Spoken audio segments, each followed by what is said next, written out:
এই কান্না আমার শুধু বাইরের কান্নাটাই দেখলি ললিতা? অন্তর অমৃতময়, বাজ্যে বিষজ্বালা হয়। কৃষ্ণ প্রেমের কি অদ্ভুত চরিত।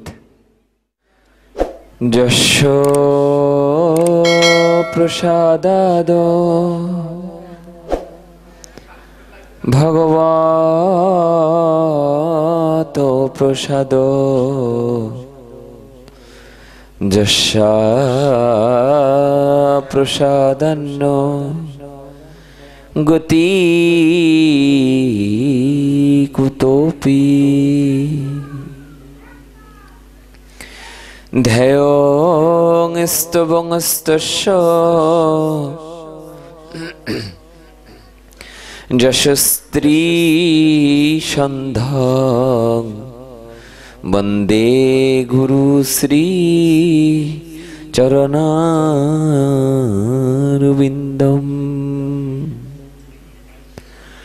সংসার দাবানল লীলোকত্রাণায় কারুণ্য ঘন ঘনতম প্রাপ্তস্য কল্যাণ গুণার্ণবস্য বন্দে গুরু শ্রী চরণারবিন্দম।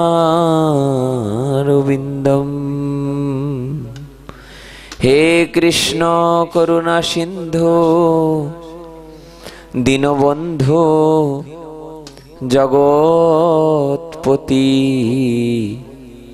গোপীশ গোপিকা কান্ত রাধা কান্ত নমোস্তুতে।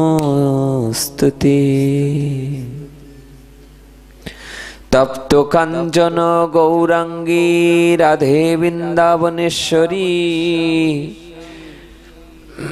বিশ্বভানুসুতে দেবী প্রণমামি হরিপ্রিয়ে। বঞ্ছা কল্পতরুভ্যশ্চ কৃপা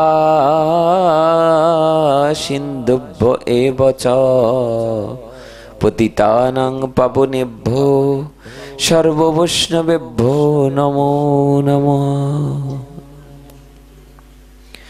জয় রূপ সনাতন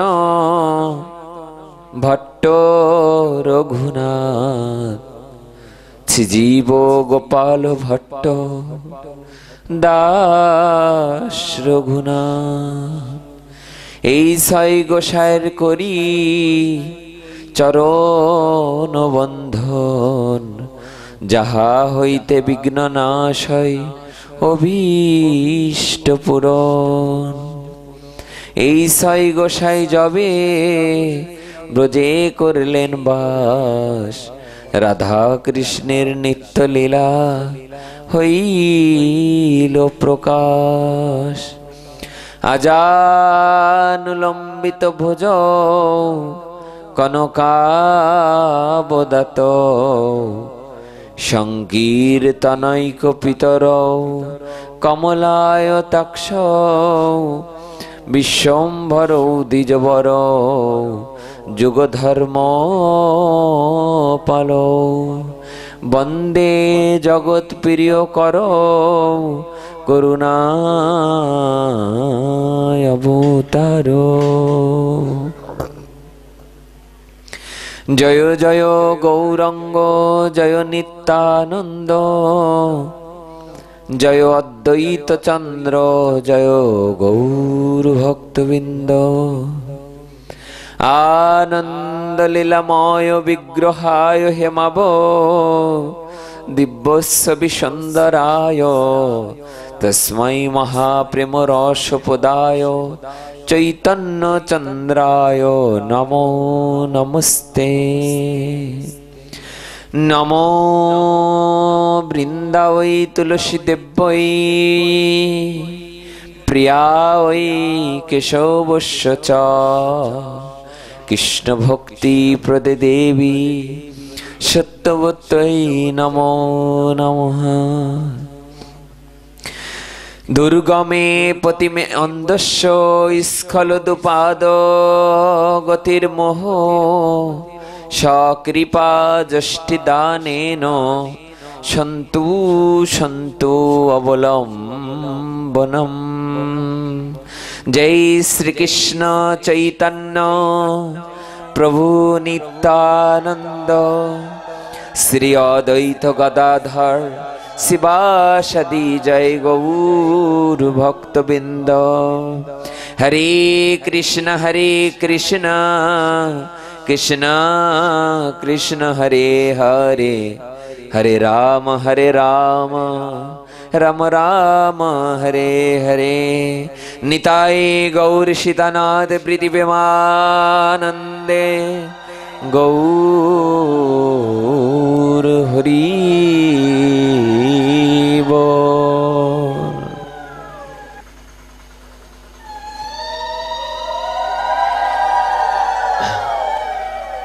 সকল গৌর অনুরাগী ভক্তমণ্ডলী, আচার্যবৃন্দ, হরিকথা শ্রবণের পিপাসু ভক্তবৃন্দ, সকলের শ্রীপাদ পদ্মে শত সহস্র কোটি দণ্ডবত ভুলুণ্ঠিত প্রণাম নিবেদন করে সামনে আসুন। আজকের এই মহতি শুভ মাঙ্গলিক অনুষ্ঠানের শুভারম্ভে প্রারম্ভে अस्मादीय श्री गुरु पाद पद्मे भुवो भुवो अनंत अनंत कोटि दंडवत प्रणति निवेदन करे सकले श्रीपाद पद्मे आशीर्वाद प्रार्थना करछि। 84 लक्ष जनी परिभ्रमण करे मानुष जन्म पाए। एरपरे अनेक जन्मेर भाग्येर फले মানুষের ভগবত কথা শ্রবণের ভাগ্য হয়। ভাগবতে বলছে যে শুশ্রূষু সদ্য ধানস্য বাসুদেব কথা রুচি সন মহৎ সেবয়া বিপ্রা পুণ্য তীর্থ নিষেবনাথ। সন মহৎ সেবয়া, এই জগতের কোন ভক্ত, ভাগ্যবান ভক্ত যদি মহতের কৃপা পায় এবং সাধু সন্ত সকল বৈষ্ণবদেরকে সেবা করতে পারে। কি বললাম প্রথম কথাটা? যদি কোন ভাগ্যবান ব্যক্তি মহতের সেবা করার সৌভাগ্য পায়। দ্বিতীয় কথাটা ব্রাহ্মণ সেবা, বিপ্রা। আর তৃতীয় কথাটা বললেন যদি কারোর ভাগ্য হয় তীর্থস্থানে যাবার, বিভিন্ন বৃন্দাবন সহ যত পৃথিবীতে তীর্থস্থান আছে, এই তীর্থস্থানে যে কারোর যদি রাত থাকবার বা ওখানে সেবা করবার সুযোগ পায়। কি কি বললাম আমরা? প্রথমে মহৎ সেবা বা সাধু সেবা করার পর, ব্রাহ্মণ সেবা করবার পর এবং মুক্ত তীর্থস্থানে বাস করবার পর অনেক জন্মের ভাগ্যের ফলে তখন মানুষের ভগবানের কথা শ্রবণে ভক্তি হয়, রুচি হয়। তাহলে আমরা এখানে এসেছি, আমরা নিশ্চয়ই গত জন্মে সাধু সেবা দিয়েছি, বৈষ্ণব সেবা করেছি, তারপর আবার তীর্থস্থানে গিয়েছি। তাই এ জন্মে আমাদের ভগবানের কথা শ্রবণের জন্য ভক্তি হয়েছে। প্রেম সে বলো রাধে রাধে। আর একবার বলি কথাটা, শুশ্রূষু সদ্য ধানস্য, বলে তারই ভগবত কথায় শ্রদ্ধা হয়। শুশ্রূষু সদ্য ধানস্য বাসুদেব কথা রুচি, আমার ভগবান বাসুদেবের কথায় তার রুচি হয়। সান মহৎ সেবয়া, যে অনেক দিন ধরে সাধুদের সেবা করেছেন। বিপ্রা, বিপ্র মানে ব্রাহ্মণদের সেবা করেছেন। এবং পুণ্য তীর্থ, অনেক তীর্থস্থানে যারা দর্শন স্পর্শন তীর্থের সেবা করেছেন, তার পরবর্তী জন্মে যে ভগবানের কথা শ্রবণের প্রতি তার শ্রদ্ধা জাগে। তাহলে এক জন্মের সাধনায় কারোর ভগবানের কথা শুনবার শ্রদ্ধা হৃদয়ে জাগে না। এতে তো হৃদয়ে একটু আনন্দ পাওয়ার কথা, যে কলিতে এত পাপ থাকা সত্ত্বেও ঠাকুর রামকৃষ্ণ পরমহংসদেব স্বামী বিবেকানন্দকে ডেকে ডেকে বলছেন যে বিলে রে অনরেন বাবা, কলিকালে যখন জন্মেছিস তখন কলির পাপ তো তোকে স্পর্শ করবেই, কিন্তু মায়েরা যখন ধান নাড়ে তখন ওই ধানে পাখিকুলি এসে যখন বসে, তখন কেউ দুহাত তুলে তালি দিলে যেমন পাখিকুলি উড়ে যায়, তেমনি আমাদের হৃদয় মাঝে যখন পাপ, বিভিন্ন পশু পাখি পাপ, লোভ, মদমোহ, মাৎসর্য আমাদের হৃদয়ে বাসা বাঁধবে, তখন করতালি দিয়ে বারবার হরিবোল বলতে থাকলে অবশ্যই সেই পাপ দূর হয়ে যাবে। তাই একটা অনুরোধ, হরি নামের প্রতি একটু শ্রদ্ধা আসুক আমাদের। সন্মহোৎসেবয়া বিপ্রা পুণ্যতীর্থ নিষেবনা। অনেক দিন পুণ্যতীর্থে থাকবার পর, অনেক দিন সাধু সেবা করবার পর ভগবানের কথায় রুচি আসে। ছিন্নতাং সকথা কৃষ্ণ পুণ্য শ্রবণ কীর্তন হৃদ অন্তস্থ অবুদ্রানি বিধুনতি সুরিচ্ছতাম। শ্রী গোবিন্দ বলছেন জগৎজীবকে উদ্দেশ্য করে, যেখানে সুখদেব গোস্বামীপাদ বক্তা, পরীক্ষিত মহারাজ শ্রোতা। হে পরীক্ষিত, আমার কথা আর আমি আলাদা কিছু নই।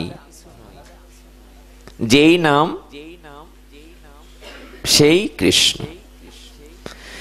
আমি হরি কথা হয়ে ভক্তদের কর্ণ দিয়ে হৃদয়ে প্রবেশ করব। ছিন্নতাং সকথা, আমি আমার কথা হয়ে ভক্তদের কর্ণে প্রবেশ করব। ছিন্নতাং সকথা কৃষ্ণ পুণ্য শ্রবণ কীর্তন হৃদ অন্তস্থ, এবং আমি কথা হয়ে তোমার হৃদয় কন্দরে প্রবেশ করব।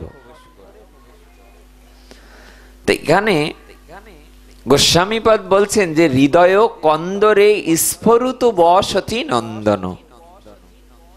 বলেন হৃদয় কন্দর বললেন কেন? বলেন কন্দর বললেন এই জন্যে যে কন্দর শব্দের অর্থ হলো গুহা। এই কন্দরে যখন মানুষ প্রবেশ করে, গুহাতে মানুষ প্রবেশ করে, তখন এই গুহার মধ্যে অন্ধকার থাকে।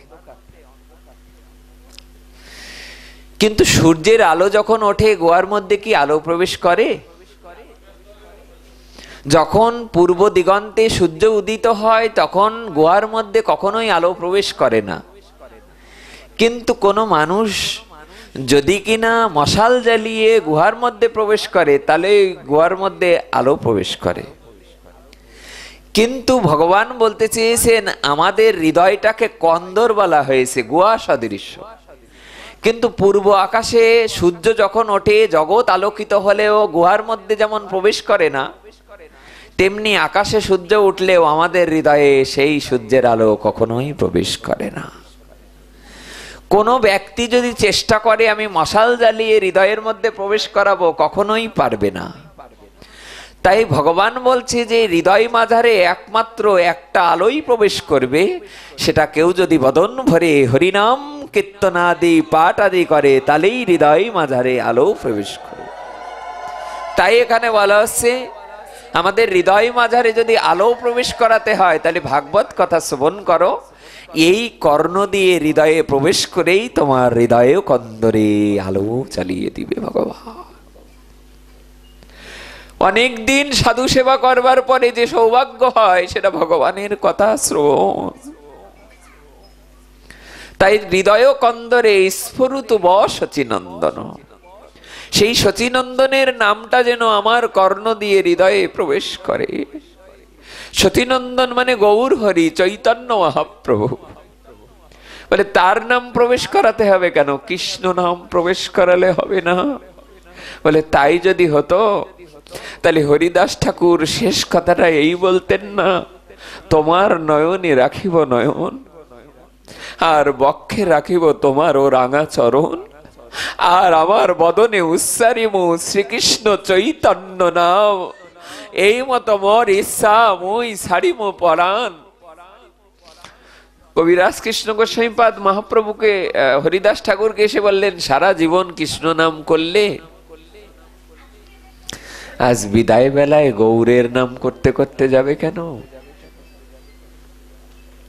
হরিদাস ঠাকুর যেন মমতা দিয়ে হৃদয়ের নিভৃত নিকুঞ্জের সেই প্রেম মহিমা, হৃদয়ের প্রাণ ঢালা আরতি নিবেদন জানিয়ে শেষ কথাটি যেন বলে যাচ্ছেন, ওগো আমার দাপরের গোবিন্দ এবং রাধারানী মিলিত তনু আমার শ্রীমান চৈতন্য মহাপ্রভু, তিনি অবতারের সার, গোরা অবতার।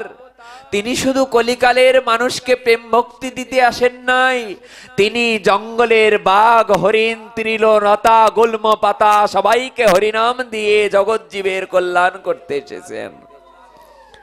তাই যদি নিজ নিকেতনে যেতে হয় তাহলে কৃষ্ণ নাম তো আমি করেছি, সেই কৃষ্ণ নামের সাথে সাথে আমি গৌরীর নামটা যেন উচ্চারণ করতে করতে চিরদিনের জন্য বিদায় নিতে পারি।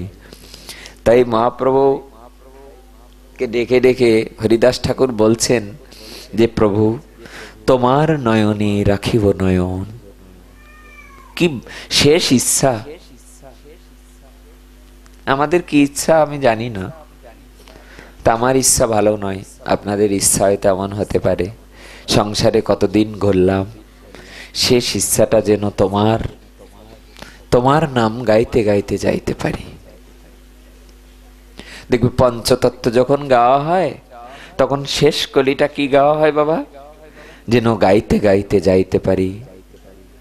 আমি যেন হা নিতাই হা গৌর বলে তোমার নাম করতে করতে যেন জগৎ ছেড়ে বিদায় নিতে পারি, যেন আমি গাইতে গাইতে যাইতে পারি। একবার ইউটিউবে দেখছিলাম যে ভক্তরা যেমন চায় যে আমি যেন গাইতে গাইতে যাইতে পারি, আর যারা জগৎ সেবাই মেতে আছে, জগৎ সংসারে মেতে আছে, তাদের চাওয়াটা আবার অন্যরকম। যেমন পপ সম্রাট মাইকেল জ্যাকসন যখন মৃত্যুবরণ করেছিলেন, মৃত্যুর 1 মিনিট আগ পর্যন্ত যে 11 জন ডাক্তার সবসময় কাছে থাকতো, ওই ডাক্তারদেরকে নাকি বলেছিলেন আমাকে ড্রাগস দিন। তা মৃত্যুর পরে ওনার যে পোস্টমর্টম করা হয়, পোস্টমর্টম করার পরে দেখা গিয়েছিল ওনার শরীরে 6 ধরনের ড্রাগস পাওয়া গিয়েছিল। সারা জীবন ড্রাগস গ্রহণ করার কারণে যেমন শেষ শব্দটা আমাকে ড্রাগস দিন, আর হরিদাস ঠাকুর বারবার করে বলছে শেষ শব্দটা আমি যেন তোমার নাম উচ্চারণ করতে করতে তোমার নয়নে রাখিব নয়ন, বক্ষে রাখিব রঙা চরণ, বদনে উচ্চারিম শ্রীকৃষ্ণ চৈতন্য নাম, এই আমার ইচ্ছা মই ছাড়িম পরাণ। আপনারা দূরে দাঁড়িয়ে থাকলে কি হরি কথা ভাল লাগবে? আসুন না, সামনে এসে বসি, কানে প্রবেশ করুক দুটো কথা। সংসারে অনেক জ্বালা যন্ত্রণা থাকতে পারে, দুঃখ থাকতে পারে, কিন্তু হরি কথা শ্রবণ রূপ আনন্দ, এই আনন্দ আমাদের দুঃখ যেন দূর করে দেয়। দুঃখের কথাটা যখন আসলো, একটা কথা বলি মা, একটা দোহা আছে বৃন্দাবনে, তাই দোহাটা আমার খুব ভালো লেগেছে। দোহা এর বলে দোহাই বলে বৃন্দাবনে, একজন সাধুর মুখে আমি পাঠে শুনেছিলাম। তাহলে দোহা হিন্দিতে বলছে যে দিন, দিন মানে যারা নিঃস্ব, দয় দীর্ঘি দন্তন্য দিন। তাহলে দিন ধনীকে বলছে যে ধনী তুমি খুব সুখী। তা ধনী তখন বলছে যে আমি তো সুখী নই। সুখ যদি কারোর কাছে থাকে তাহলে মহারাজা যারা আছে, রাজা বাদশা, ওদের কাছে যেয়ে দেখো ওরা সুখী। তা রাজা বাদশার কাছে যখন যাওয়া হলো যে আপনারা নাকি অনেক সুখী, बोले दिन कहे तो धनी आप बहुत सुखी है। बोले धनी कहता है मैं तो सुखी नहीं है, सुख जाने के लिए वो किसका पास जाना होगा? सुख किसका पास, माने कार का से कार निकटे। बोले मेरा पास सुख नहीं है, वो सुख है तो किसका पास? बोले सुख है तो महाराज का पास। तो যখন মহারাজের কাছে গেলেন যে সুখ নাকি আপনার কাছে আছে, মহারাজ তখন বলছে যে দিন कहे तो धनी सुखी, धनी कहे तो महाराज सुखी, महाराज कहे तो मैं सुखी नहीं है। सुख जाने के लिए आप इंद्रो देवराज इंद्रेर কাছে जाना होगा। देवराज इंद्रेर কাছে যখন যাওয়া হলো যে सुखी आप सुखी है, तो बोले मैं तो सुख नहीं जानता है। बोले आमी तो सुख जानी ना, तबे सुख यदि पेते चाओ तो चतुरानन अर्थात ब्रह्मार काছে যাও। ब्रह्मार काছে যখন যাওয়া হলো, চতুরানন মানে চার মুখ যার, আনন মানে বদন। बोले चार मुख वाला ब्रह्मार काছে যাও। ब्रह्मा बोलो मेरा पास सुख भी नहीं है। ओ पंचानन, पंचानन माने जार पांच मुख, की नाम? भगवान महादेव भोलानाथ। बोले भोलानाथेर काছে যাও। তা ভোলানাথ বললেন যে मेरा पास भी सुख नहीं है। তাহলে আমরা কয়টা করম পার করলাম? বলে দিন कहता है, दिन माने যারা গরিব, দয় দীর্ঘি দন্তন্য দিন, দয় রস্যি দন্তন্য দিন মানে দিনের বেলা, আর দয় দীর্ঘি দন্তন্য দিন মানে হচ্ছে গরিব মানুষ। তাহলে দিন कहता है धनी सुखी है, धनी कहता है महाराजा सुखी है, महाराजा कहता है जे इंद्र सुखी है, इंद्र कहता है मैं सुखी नहीं है। ओ सुख चतुरानन के पास ब्रह्मार निकट। ब्रह्मा बोलছে আমার কাছে সুখ নেই, সুখ আছে ও पंचानन अर्थात शिव ठाकुरेर काছে। शिव ठाकुर बोलছে যে मेरा पास सुख नहीं है, सुख भी यही है ও বিষ্ণু যার কাছ থেকে 10 অবতার হয়েছে। এই কথা রামভক্ত তুলসীদাস গোস্বামী, যিনি রামচরিত মানস লিখেছেন, তুলসীদাস গোস্বামী বিচার করে বলছেন সুখ এ জগতে তার কাছেই আছে যিনি হরি ভজন করে, হরিনাম কীর্তন করে, পাঠ করে, তার কাছেই সুখ আছে। এ জগতে যে হরিনাম করে না, কীর্তন পাঠ করে না, এ জগতে যে ভগবানের কথা শ্রবণ করে না, তার কাছে কখনোই সুখ থাকতে পারে না। তাই যে ব্রহ্মা হোক আর বিষ্ণু হোক আর ইন্দ্র হোক আর ধনী হোক আর মহারাজ হোক, যুগ যুগ ধরে এমনটাই চলে আসছে। তাই যদি না হতো তাহলে গোবিন্দ যখন গোষ্ঠ থেকে ফিরতেন, আপনারা দেখবেন ভাগবতে গোবিন্দ যখন গোষ্ঠ থেকে ফেরে, অন্ধ লোকগুলো সব বাড়ির লোকজনকে বলে আচ্ছা এই পথ দিয়ে কি গোবিন্দ যাবে? অন্ধ লোকেরা যখন রাস্তায় যেয়ে দাঁড়িয়ে থাকে, কিছু লোকজনে এসে ওনাদের কাছে জিজ্ঞাসা করে যে এই পথে গোষ্ঠ থেকে গোবিন্দ ঘরে ফিরবে। তা অন্ধ লোক এসে রাস্তায় দাঁড়িয়ে থাকলে লাভ কি হবে? তুমি তো গোবিন্দকে দেখতে পারবে না। ওই লোকগুলো কাঁদতে কাঁদতে নাকি বলতো আমার ভাগ্যে গোবিন্দ দর্শন তো আর এ জন্মে সম্ভব হলো না, আমি তো অন্ধ।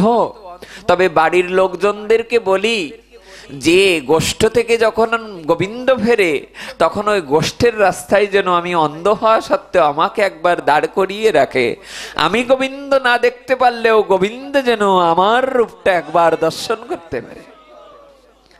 ভক্তরা বলছে যে তোমার রূপ দেখার পরে কি লাভ আছে গোবিন্দের?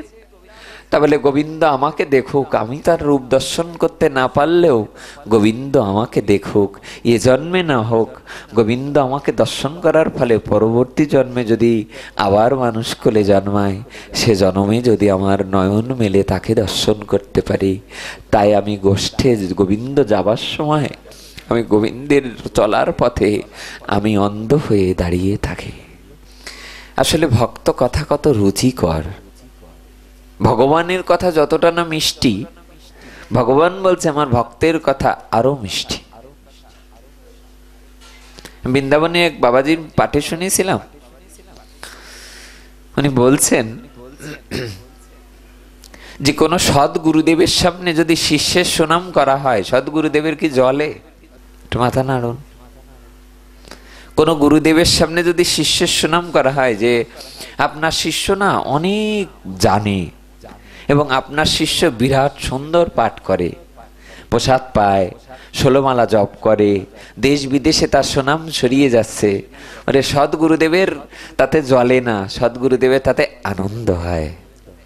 বলে এ জগতে যেমন ভক্তের গুণগান করলে যেমন গুরুদেবের আনন্দ হয়, শিষ্যের গুণগান করলে যেমন গুরুদেবের আনন্দ হয়, তেমনি এই আসরে বসে, বৃন্দাবনে বসে, নবদ্বীপে বসে যদি ভক্তের গুণকীর্তন গাওয়া হয়, তাহলে অনাদির আদি গোবিন্দের ওই জগতে অনেক আনন্দ হয়। শিষ্যের গুণগান করলে যেমন গুরুদেবের আনন্দ হয়, তেমনি ভক্তের গুণকীর্তন করলে গোবিন্দের আনন্দ হয়। আর যদি গুরুদেবের গুণকীর্তন করা হয়, আহা, গুরুদেবের নামে গুরুদেব গুণকীর্তন করলে শুধু গুরুদেবও সন্তুষ্ট হয়, আর গুরুদেব তুষ্ট হলে জগৎ তুষ্ট হয়, গোবিন্দ তুষ্ট হয়। দেখবে একটা পদে লেখা আছে যে গুরু কৃপা কোন কোন ভাগ্যবানের হয়, কৃষ্ণ কৃপা জগৎময়, গুরু কৃপা কোন কোন ভাগ্যবানের হয়। ঠিক ঠিক, কৃষ্ণ কৃপা জগৎময়। কেমন? আপনাকে বাঁচিয়ে রেখেছে, আমাকেও বাঁচিয়ে রেখেছে। আপনাকেও আলো দেয়, আমাকেও আলো দেয়। আপনিও খেয়ে বেঁচে আছেন, আমিও খেয়ে বেঁচে আছি। কিন্তু গুরু কৃপাটা কেমন বলে, গুরুদেব যেই না সুদৃষ্টি দিয়ে দেয় ভক্তের প্রতি, সেই মাত্র গোবিন্দ তাকে দর্শন দিতে বাধ্য হয়ে যায়। এটা গুরু কৃপা। আমি একটা গ্রন্থে পড়েছিলাম যে সিদ্ধ জগন্নাথ দাস বাবা যখন বিহারী দাস বাবাজিকে বলছে যে বিহারী, আমি আর বৃন্দাবনে থাকবো না, আমাকে নবদ্বীপ নিয়ে চল।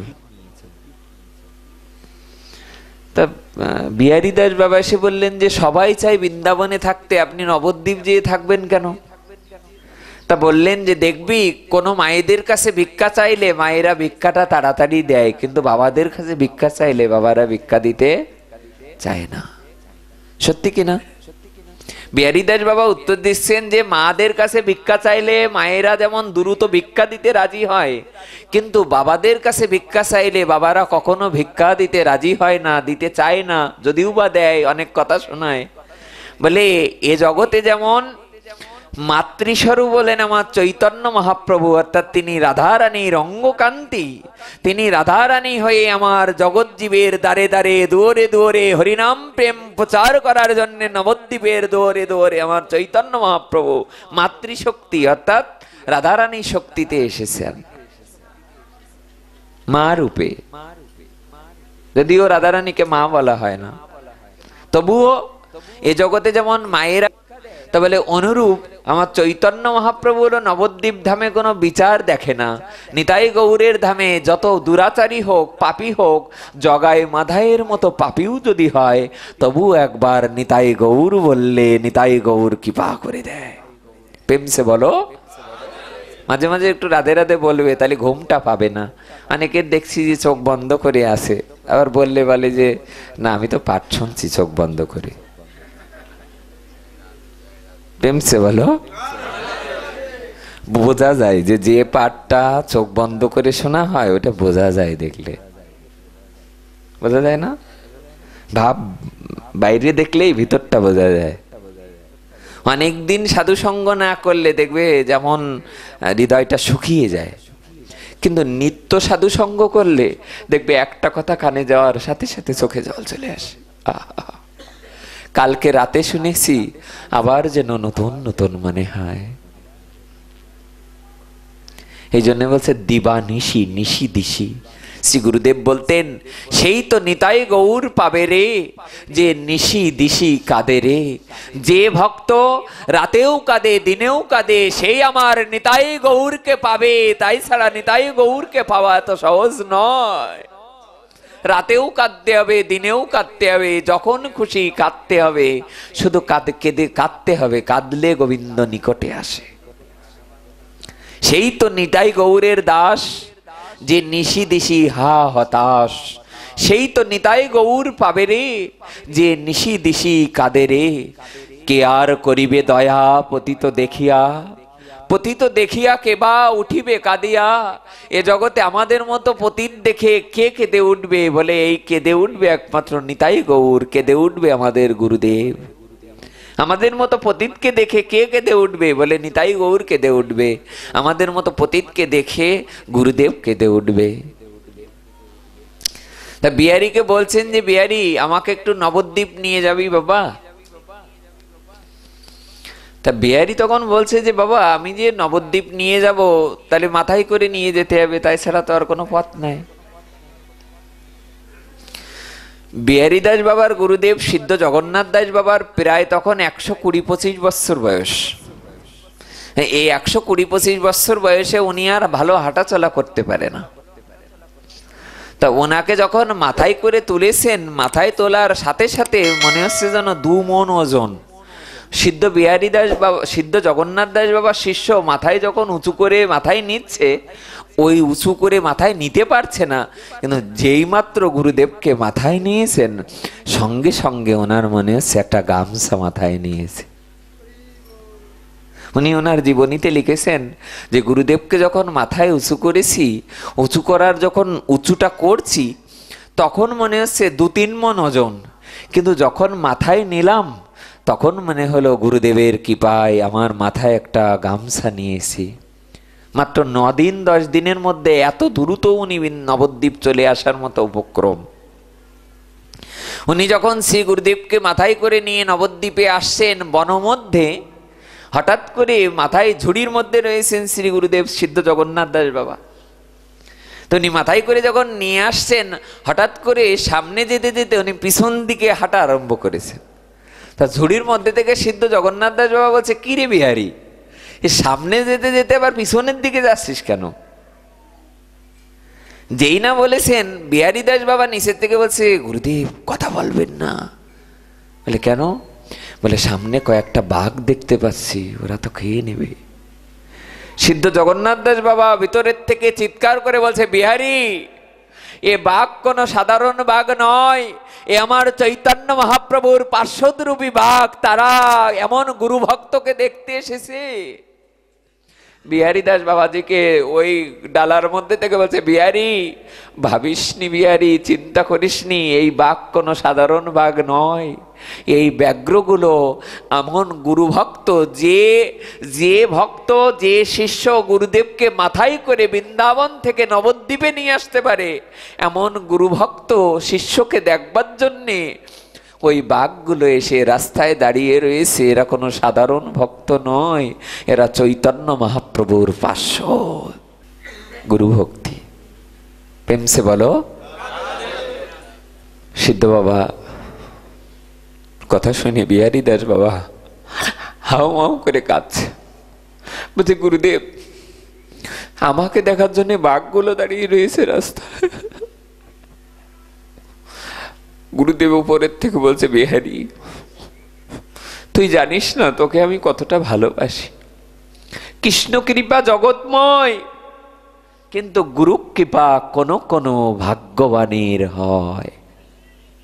দেখবে সবার কৃষ্ণ কৃপা আছে, নইলে দেখুন আপনি আমি ঠিকই ভালোভাবে চলছি, ফিরছি, খাচ্ছি, দাচ্ছি, ঘুরে বেড়াচ্ছি, কিন্তু একবার যদি গুরু কৃপা হয়, তার আর এ জগৎ ভালো লাগে না। সে দেখবে পাখি হয়ে যে আসরে বসে কীর্তন শুনতে, পাঠ শুনতে। রাধারানী সেদিন ভ্রমরকে বলেছিল, ভ্রমর যদৌনু চরিত লীলা কর্ণ পীযুষ বিপ্রুট সকৃত দন বিধুত দ্বন্দ্ব ধর্ম বিনষ্টা। এ জগতের কোন ভক্তের কান দিয়ে যদি একবার গোবিন্দের কথা হৃদয়ে প্রবেশ করে, প্রবেশ করার সাথে সাথে তার এ জগতের দ্বন্দ্ব ধর্ম সব বিনষ্ট হয়ে যায়। বলে দ্বন্দ্ব ধর্ম কি? তা বলে দ্বন্দ্ব ধর্ম আর কিছু নয়, স্বামী যদি ভগবানের কথা শোনে তাহলে স্ত্রীর প্রতি ভালোবাসা কমে যায়। আহা, আর স্ত্রী যদি গোবিন্দের কথা, ভাগবত কথা শোনে, তাহলে স্ত্রী শুনলে স্বামীর প্রতি ভালোবাসা কমে যায়। তা ভ্রমর তখন বলছে যে, রাধে তাহলে গোবিন্দর কথা শুনলে যদি স্ত্রী শোনে স্বামীর প্রতি ভালোবাসা কমে যায়, আর স্বামী শুনলে স্ত্রীর প্রতি ভালোবাসা কমে যায়, আর সন্তান শুনলে মা বাবার প্রতি ভালোবাসা কমে যায়, মা বাবা শুনলে সন্তানের প্রতি ভালোবাসা কমে যায়, তাহলে এই ভালোবাসাটা কমে কোথায় যায়? রাধারানী বললেন, এই ভালোবাসাটা কমে আমার রাধা গোবিন্দের শ্রীপাদ পদ্মে ভালোবাসাটা প্রবেশ করে। প্রেম সে বলো। আর কি হয়? যদনু চরিত লীলা কর্ণ পীযুষ বিপ্রুট সকৃদ বিধুত দ্বন্দ্ব ধর্ম বিনষ্টা সপদী গৃহ কুটুম্বং। প্রথমে কুটুম্ব চলে যায়, যত কুটুম, কোনো কুটুম আর ভালো লাগে না। মনে হয় যেন রাধারানীর কথা ভালো লাগে, মনে হয় যেন গোবিন্দের কথা ভালো লাগে, মনে হয় যেন বাড়িতে একটু বৈষ্ণব সেবা দিয়ে সাধুগুরু বৈষ্ণব এনে দুটো প্রসাদ পাওয়াতে পারলে ভালো লাগে, কিন্তু কুটুম্ব আর ভালো লাগে না। নরোত্তম ঠাকুর বলেছিলেন না, অনেক কুটুম্ব মিলিবে, তা বলে কুটুম্ব মিলিবে, ভগবানের প্রসাদ যদি বাড়ি দেওয়া হয় অনেক কুটুম আসবে। কোন কুটুম? বলে নিজের আত্মীয় স্বজনরা সব বিদায় নেবে, তারা বলবে যে যে বাড়িতে নিরামিষ হচ্ছে, প্রসাদ দেওয়া হচ্ছে, ওই বাড়িতে আমরা খেতে যাই না। নরোত্তম ঠাকুর বলছেন যে চিন্তা করো না, যে বাড়িতে নিরামিষ ভোগ দেয়া হয়, ভোগ রন্ধন করে গোবিন্দ চরণে দেয়া হয়, যেমন দেখবে নদীর জলও যদি গোবিন্দ চরণে দেওয়া হয়, গোবিন্দ চরণে গেলে কি আর নদীর জল থাকে গো? বলে গাঙে নদীর জল এনে গোবিন্দ চরণে দিলে সেই জল আর নদীর জল থাকে না, সেই জলটা চরণামৃত হয়ে যায়। বাজারের থেকে একটা লাউ কিনে এনে রান্না করে সেই লাউটা যদি গোবিন্দ চরণে দেওয়া হয়, সেটা আর লাউ থাকে না, সেটা প্রসাদ হয়ে যায়। তাই পদকর্তা বলছেন, যদনু চরিত লীলা কর্ণ পীযুষ বিপ্রুট সকৃত বিধুত দ্বন্দ্ব ধর্মা বিনষ্টা। বলে প্রথমে তার সব দ্বন্দ্ব ধর্ম বিনষ্ট হয়ে গোবিন্দ চরণেই চলে যায় প্রেম ভক্তি। আর দ্বিতীয় কি হয়? আত্মীয় স্বজনের প্রতি টান চলে যায়। বলে বাড়িতে যখন প্রসাদ দেবে দেখবে আত্মীয় স্বজনরা আসতে চাইবে না। নরোত্তম ঠাকুর বলছে আত্মীয় স্বজনরা না আসলে কি হবে? অনেক আত্মার আত্মীয় আসবে, যে আত্মার আত্মীয়র সাথে তোমার আগের জন্মের কোনো সম্পর্ক নেই, রক্তের সম্পর্ক নেই, এ জন্মের কোনো রক্তের সম্পর্ক নেই, তোমার আত্মীয় নয়, কিন্তু তোমার আত্মার আত্মীয়। যেই না গোবিন্দের প্রসাদ তোমার গৃহে দেয়া হবে, হাজার হাজার ভক্তরা তোমার দুয়ারে এসে প্রসাদ পাওয়ার জন্য তারা ভিড় করবে তোমার দুয়ারে, অনেক কুটুম্ব মিলবে, এই আত্মীয় আসবে তোমার গৃহে। সপদী গৃহ কুটুম্বং দিনমুচ্ছিদ্য দিনা বহব ইহ বিহঙ্গা। বলে তারার পাখির মতো হয়ে যায়, যেসব ভক্তির কর্ণ দিয়ে হৃদয় কন্দরে স্ফুরুত বসচি নন্দন, যে ভগবানের কথা যার হৃদয় দিয়ে ভিতরে প্রবেশ করে সে পাখি হয়ে যায়। বিহঙ্গা, বিহঙ্গা মানে পাখি। রাধারানী বলছে, ভ্রমর, এই জগতের কোনো ভক্ত যদি ভগবানের কথা শ্রবণ করে সে বিহঙ্গা হয়ে যায়। বলে কি পাখি? বলে কোনো সাধারণ পাখি থাকে না, সে সুখদেবের মতো পাখি, সুখ সারির মতো পাখি হয়ে তারা বিভিন্ন মন্দিরে মন্দিরে, বিভিন্ন ধামে, বিভিন্ন মন্দিরে, নবদ্বীপ, বিভিন্ন জায়গায় যে তারা হরি কথা শ্রবণ করা আরম্ভ করে। বলে তারা খায় কি? মানে তারা আর কি খাবে? ভিক্ষু চজ্জাং চরন্তি। ভিক্ষুকরা যেমন ভিক্ষা করে খায়, তেমনি এ জগতের ভক্ত যাদের হৃদয়ে রাধা মাধবকে স্থান দিয়েছেন তারা যেন ভিক্ষা করে খায়। দিন অন্তে জগৎজীবের ভক্তদের দুয়ারে যে বলে আমাকে একটু ভিক্ষাং দেই, আমাকে একটু ভিক্ষা দাও, সেই ভিক্ষার এক মুষ্টি অন্ন বা একটা তণ্ডুল গ্রহণ করে দিন রাত হা নিতাই হা গৌর বলে তারা প্রসাদ আদি গ্রহণ করে তারা ঘুরে বেড়ায়, এমন হয়ে যায়। কি বললাম মা কথাটি? কৃষ্ণ কৃপা কি পথটা? জগৎময়, কিন্তু গুরু কৃপা কোন কোন ভাগ্যবানের হয়। তা যদি হরিদাস ঠাকুরের আর মহাপ্রভুর কৃপার কথা হয় তাও বলা যায়, তাই যদি বলা না যেত তাহলে এ জগতের সব ভক্তরা যায় গোবিন্দ দর্শন করতে, মহাপ্রভুকে দেখতে, নিতাইকে দেখতে, যদি ওই রূপটা একদিন দেখতে পেতাম। আর শ্রীমান মহাপ্রভু জগন্নাথের সামনে দাঁড়িয়ে দাঁড়িয়ে জগন্নাথের অধরামৃত চরণামৃত এসে গ্রহণ করে সেই অধরামৃত নিয়ে মনে মনে ভাবছে সবাই তো গোবিন্দকে দেখতে যায় আর আমি হরিদাসকে দেখতে যাব। আহা, বাবা যায়, সাগর যায় নদীর কাছে। হ্যাঁ, সাগর যায় নদীর কাছে না, নদী যায় সাগরের কাছে।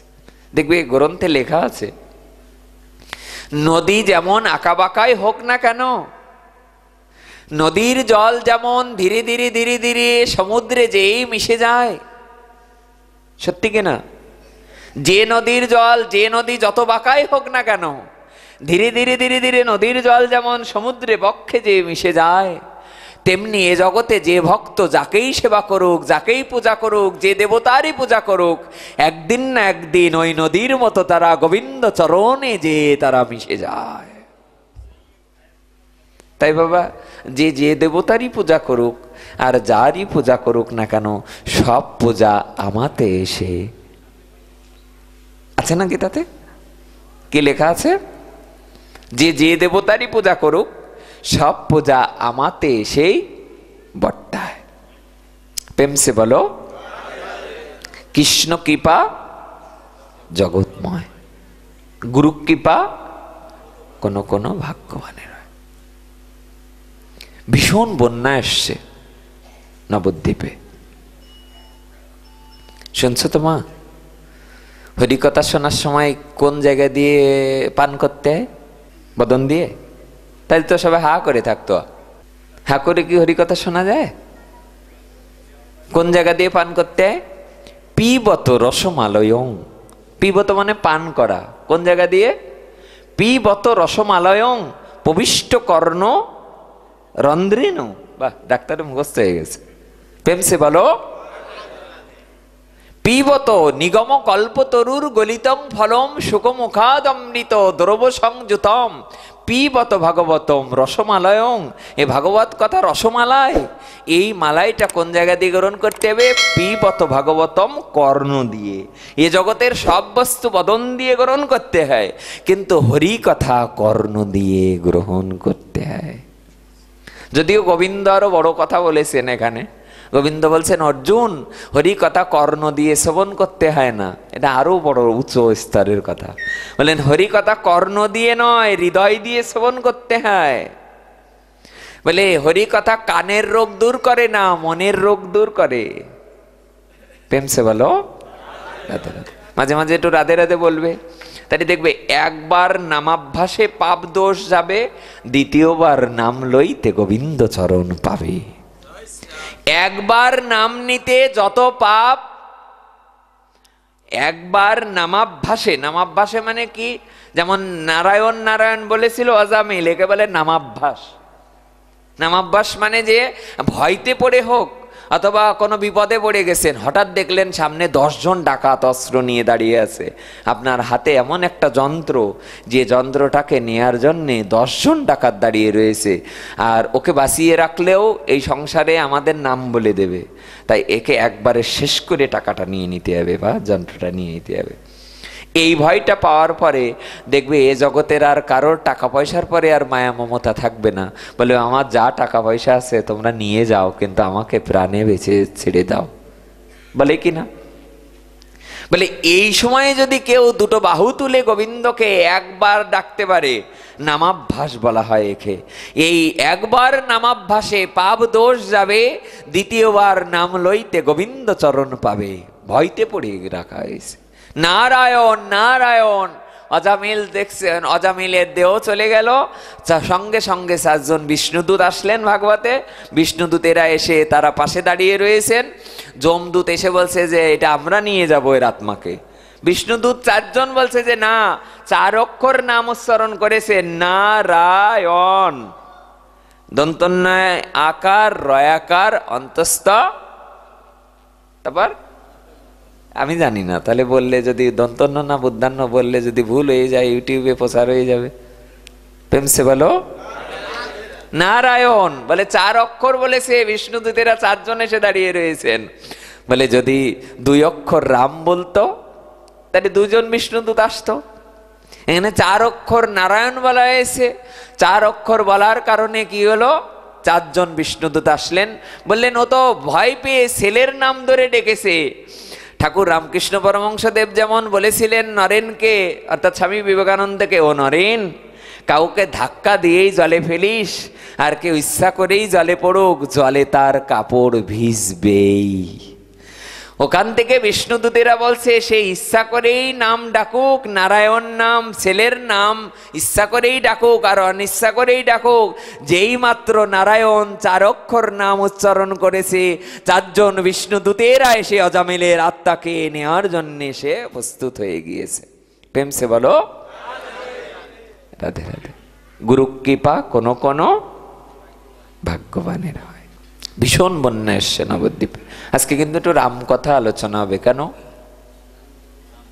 কালকে কি রামনবমী, তাই প্রভু রামচন্দ্র আগামী যে তিথি, এই তিথিতে এই জগৎজীবের কল্যাণের জন্য এসেছিলেন এই পৃথিবীতে, তাই তো?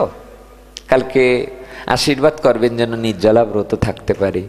গুরুদেব বলতেন, একবার মনে আছে আমার, আমরা তখন নোয়াখালী, আমরা তখন চাঁদপুর শ্রী গুরুদেবের মন্দিরে। তা শ্রী গুরুদেব আমাকে বলছে, আমি বললাম যে বাবা কিছু ফল টল পাবো? আমাকে বলছে যে নির্জলা করো।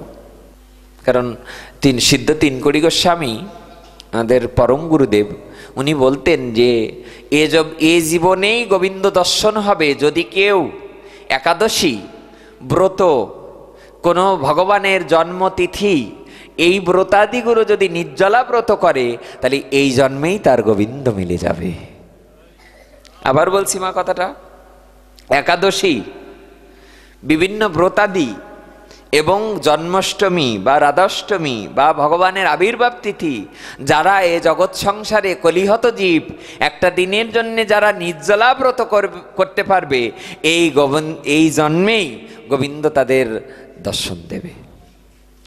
ওনার বাণীগুলো এত ভালো লাগে। যেমন ওনার আরেকটা বাণী আছে, আমার খুব ভালো লেগেছে, বলবো? উনি বলছে যে কলিহত জীবের কল্যাণ হবে যদি তুলসী গাছ কেউ রোপণ করে। কি রোপণ করলে? বলে কলির জীবের কল্যাণ হবে যদি কেউ গৃহে তুলসী বৃক্ষ রোপণ করে।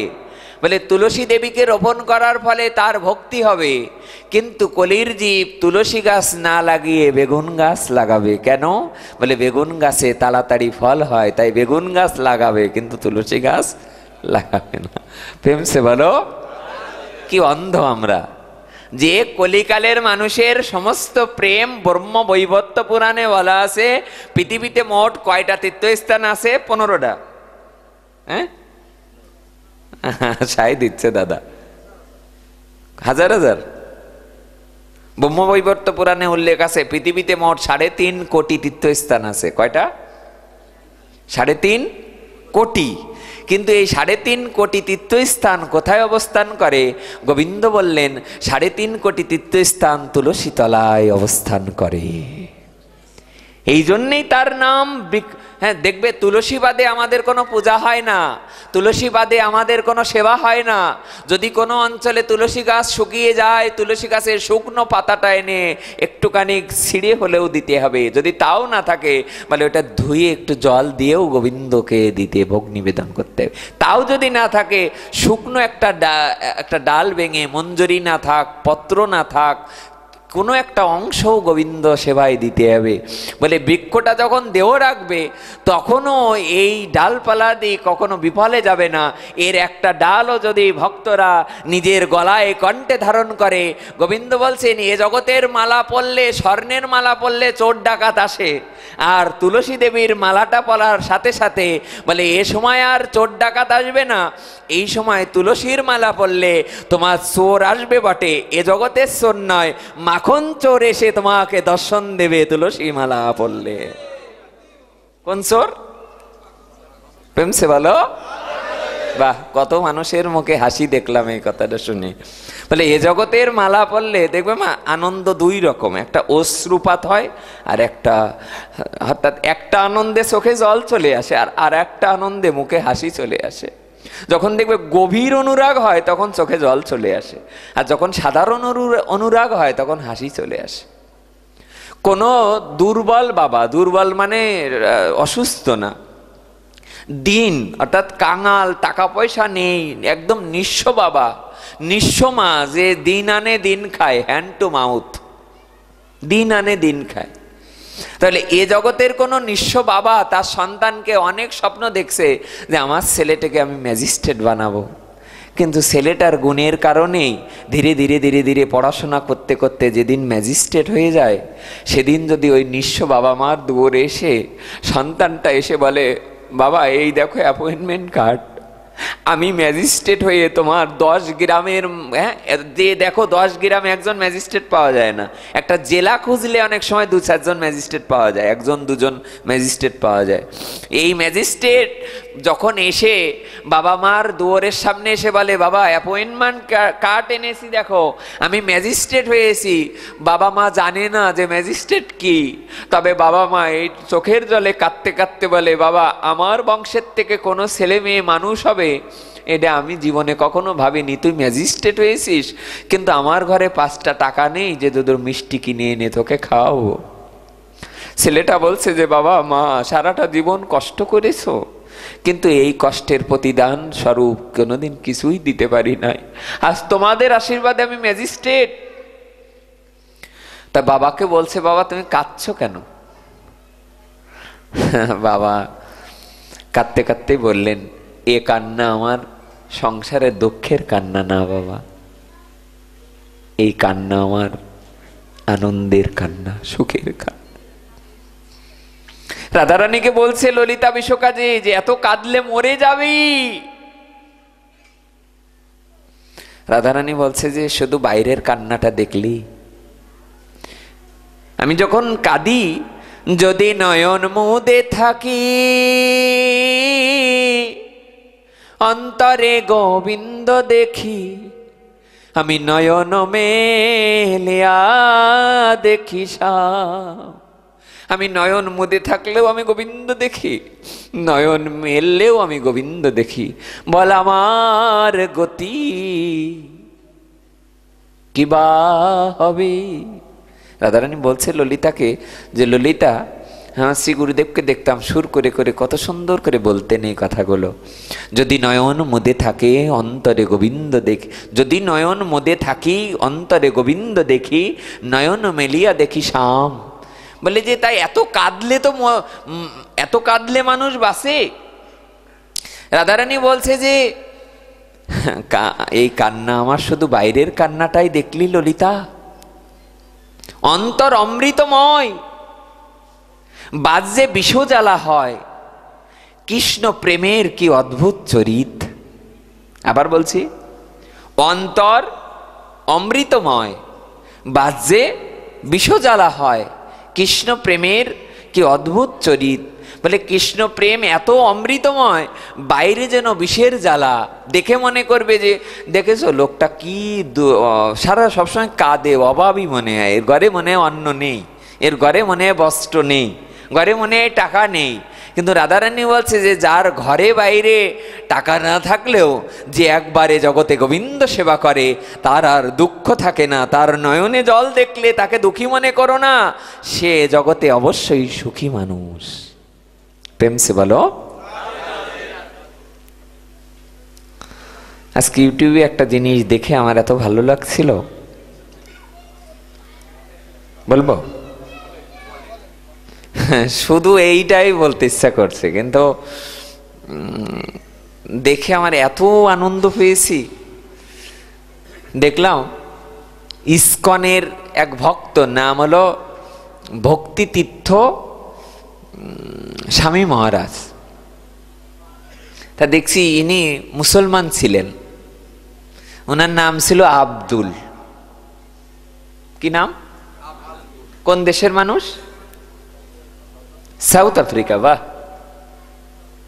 এনারা জানে সাউথ আফ্রিকায় বাড়ি আব্দুল। এই আব্দুল প্রভুপাদ ইসকনের জয় পতাকা স্বামী মহারাজের যে গুরুদেব, কি নাম? প্রভুপাদ অভয়চরণেরও গুরুদেব বলেছিল না যে তোমার নাম অভয় হোক, যে যার চরণে গেলে আর কোন অভয় চরণার বিন্দরে ভজহুরে মন শ্রীনন্দ নন্দন অভয় চরণার বিন্দরে। ও চরণে গেলে অভয় হয়ে যায়। দুর্লভ মানব জনম শত সঙ্গে। আমি একবার সাধুদের কাছে জিজ্ঞাসা করেছিলাম, আমি বললাম যে ভজ হুরে মন মানে কি? তা সাধুরা তখন আমাকে বললে যে হুরে মন মানে ওরে মন, এটা নিজের মনকে বলা হচ্ছে। ভজ ওরে মন, তার মানে ভজ হুরে মন মানে কি, যে ভজ ওরে মন শ্রীনন্দ নন্দন। শ্রীনন্দ নন্দন মানে যেমন আজকে আমরা যে জায়গায় দুপুরবেলায় পাঠে গিয়েছিলাম, ওটা গুরুদেবের বিরহ তিথি। তা ওরা যশোরে আমাদের নিমন্ত্রণ করেছে যে শ্রী গুরুদেবের বিরহ তিথি উপলক্ষে একটু হরিবাস, একটু হরিকথা হবে, তা আমাদের নিমন্ত্রণ করেছে। তা আমি বললাম যে বাবা ওনার নামে তো ধ্বনি দিতে হবে, তা গুরুদেবের নাম কি? তা ওনারা কি বললো জানো? ওনারা বললো যে গুরুদেবের নাম হচ্ছে রোহিণী নন্দন। বললাম বাহ বাহ বাহ। তা আমি পাঠে বলছি যে আপনারা রোহিণী নন্দন মানে কি বলুন তো? তা সবাই বলছে আমরা তো জানি না, আপনি বলুন। রোহিণী নন্দন মানে বলরাম। জয় জয় শ্রী রাধে, অর্থাৎ বোঝের বলায় বলরাম। যশোদানন্দন মানে অনাদিরাদি গোবিন্দ, আর রোহিণী নন্দন মানে বলরাম।